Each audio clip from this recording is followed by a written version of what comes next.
Aquí tenim un pare i una filla. Ell ros, ben plantat, somrient.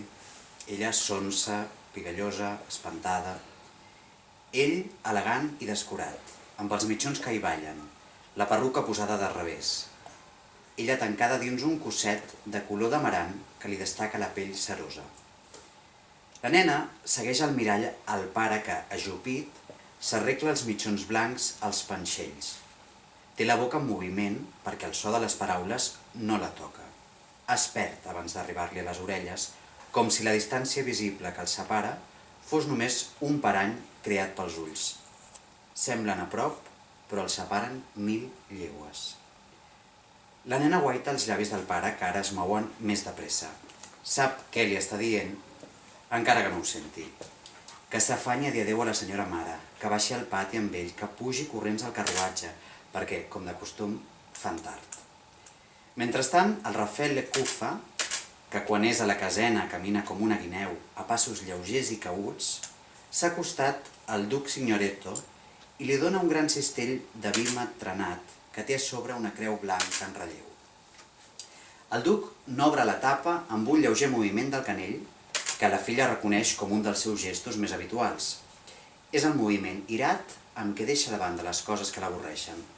Aquella mà indolent i sensual es fica entre la roba ben planxada. Té una esgarrifança pel contacte amb el gèlid crucifix de plata, prem un moment la bossa plena de monedes i després s'esquilla fora ràpida.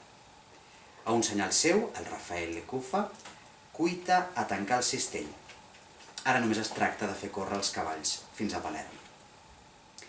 La Marianna, mentrestant, ha corregut cap al dormitori dels pares, on troba la mare d'esquena entre els llençols, amb la camisa plena de randes que li llasca per l'esquena, els dits de la mà tancats al voltant de la tabaquera d'esmalt. La nena s'atura un instant, aclaparada per l'olor de la picadura a la mel que es barreja amb els altres efluvis que acompanyen el despertar matern. Oli de roses, suor revinguda, orina seca, pastilles aromatitzades amb lliri. La mare estreny contra seu la filla amb un gest de mandrosa tendresa. La Mariana veu els llavis que es mouen, però no vol fer l'esforç d'endevinar-ne les paraules. Sap què li està dient. Que no travessi el carrer tota sola, perquè sorda com és, es podria quedar esclafada sota un carruatge que no ha sentit arribar. I també els gossos. Siguin grans o petits, que es mantingui lluny dels gossos.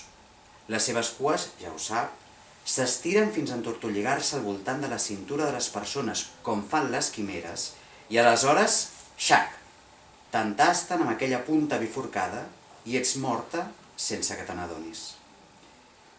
Per un moment la nena clava la mirada a la barbeta grassona de la seva mare, a la boca preciosa de línies pures, a les galtes llises i rosades, als ulls ingenus, vençuts i llunyans. No seré mai com ella, es diu. Mai. Ni morta.